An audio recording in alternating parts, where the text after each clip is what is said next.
a Trump fan, it looks pretty shady. And he's the most disordered communicator on the national stage. I mean, that clip that you just used, I couldn't follow it. Normally you can sort of understand what point he's trying to make, and I really still, at this point, don't get what argument he was trying to say. And yeah, it's like disorderly, and it's pretty lawless right now when you have a president that's operating as he is.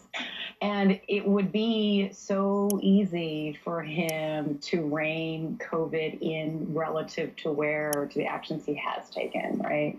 I mean, what we do know about this guy, and I certainly experienced it in 2016, is that he is able to be disciplined. He's able to stick to a plan. And why he would not do that now in the face of so much death, in the face of so much economic distress, and his political standing continuing to fall. I think, maybe it will force him. Maybe it'll be the political standing that forces him to take a different take on COVID. I don't think firing or demoting Brad Parscale is going to be the thing that does that. Phil Rucker, Jen makes a great point, and I can hear the 2016 experience just ringing through in it. He is capable of discipline. Why isn't he turning to that tool now?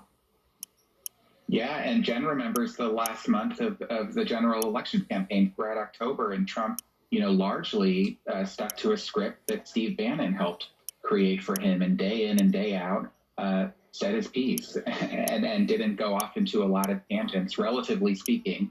And he's just not doing that now. He doesn't seem to have anybody around him in the White House who's trying to rein him in, who's trying to steer him and focus him. Instead, it's a lot of folks who are trying to enable him, who definitely have his political interests at heart, but very much want to help him do whatever he wants to do. And they changed the campaign manager, but the campaign manager is really Donald Trump, and I don't think that the issues politically for him right now have to do with the infrastructure of the campaign or the strategy of the campaign. It has to do with the president and his management of a pandemic and the way that he has used his office, his platform, his rhetoric to talk about the coronavirus or not to, and also